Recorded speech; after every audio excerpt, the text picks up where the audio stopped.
নাক ডাকা বা স্নোরিং, এটা একটা ইন্টারেস্টিং ফ্যাক্ট হলো, আমরা বলি নাক ডাকা কিন্তু আসলে এটা নাকের ভিতরের কোনো স্ট্রাকচারের জন্য মেইনলি নাক ডাকাটা হয় না। নাক ডাকাটা হয় হচ্ছে যে আমরা হা করলে যে আলজিব্বাটা দেখি, ইউভুলা, ইউভুলার একটু সামনের পার্ট যেটা আমাদের প্যালেট, প্যালেটের এটা সফট প্যালেট বলা, মানে নরম প্যালেট, মানে আমাদের মুখের যে রুফটা ফর্ম করে এই নরম প্যালেটটা, যেটা এই অংশটা, এবং টনসিলের সামনে এবং পিছনে একটা করে পিলার থাকে, দুইটা মানে আসলে কি বলবো পর্দার পিলারের মতো থাকে, আমরা এন্টেরিয়র পিলার পোস্টেরিয়র পিলার বলি।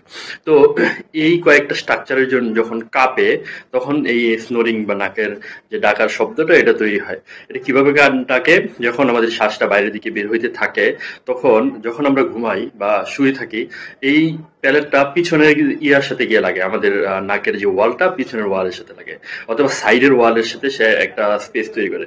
তো এটা দিয়ে নর্মালি তো নর্মাল স্পেস থাকলে বাতাস যাইতে আসতে পারে, কোনো ঝামেলা হয় না।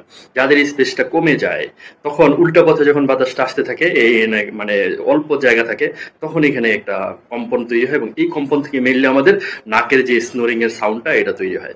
তো এটা ছাড়াও আরো কিছু আছে, আরো কিছু কারণ, অনেকের মানে জিহ্বা একটু বড় থাকে, মোটা ভারী থাকে, তাদের জিহ্বাটা পিছনে ফল ব্যাক করে, মানে জিহ্বার সাথে বাড়ি লেগে অনেক সময় শব্দটা হয়। আবার এর জিহ্বার পিছনে আরেকটা স্ট্রাকচার আমাদের আছে, এটাকে বলা হয় এপিগ্লটিস। অনেকের এই এপিগ্লটিসটা নরম থাকে, ফ্লপি থাকে, তো ওই ফ্লপি এপিগ্লটিসে অনেক সময় হইতে পারে। তো এইসব কয়েকটা কারণে মেইনলি নাক ডাকার সমস্যাটা হয়। নাকের ভিতরের কোনো, যে আমরা টার্বিনেট বলি, তো ওইখান থেকে মেইনলি ওরকম নাক ডাকার সমস্যা হয় না, পলিপ হইলে ওরকম মেইনলি নাক ডাকার সমস্যা হয় না।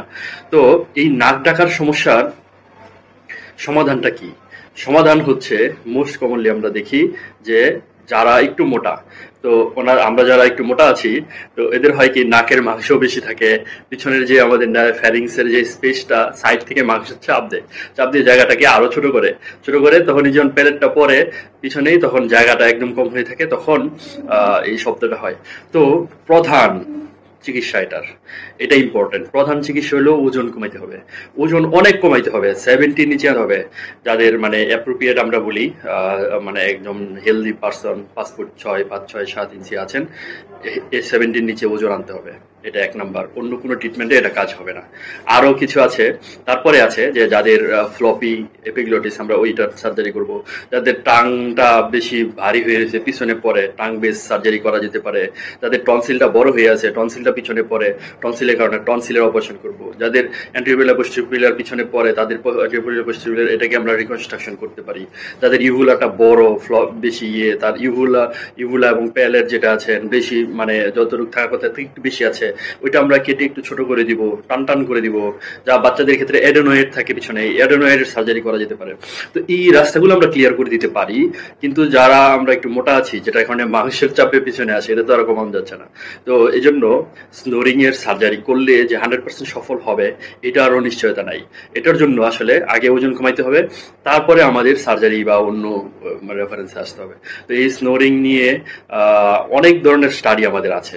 তো এই জন্য এইসব জিনিস যে মানে স্নোরিং যে আমরা বলি যে এটা কি অপারেশন করে দেওয়া যাবে বা এটা কি নিরাময় সম্ভব, একবারে এক কথায় এটা সম্ভব না। আসলে একবারে না, এটা একটা লাইফস্টাইল ফার্স্টে চেঞ্জ, দ্বিতীয় আস্তে আস্তে কোন সমস্যার জন্য, যে সমস্যার জন্য হচ্ছে ওইটা ট্রিটমেন্ট করতে হবে। এই জন্য আমরা বলি ড্রাগ ইনডিউস স্লিপ অ্যান্ডোস্কোপি। আমরা ড্রাগ দিয়ে ঘুমানাবো, ঘুমের সময় যখন নাক ডাকছে তখন আমরা অ্যান্ডোস্কোপি করে দেখবো যে কোন জায়গার ঘর্ষণের ফলে আমাদের এটা হচ্ছে, ওই সার্জারিটা তখন করতে হবে। অতএব মানে যারা নাক ডাকছেন, ফার্স্টেই এত ডাক্তার না করে আমার মনে হয় নিজের লাইফস্টাইল মডিফাই করে এটা ট্রিটমেন্ট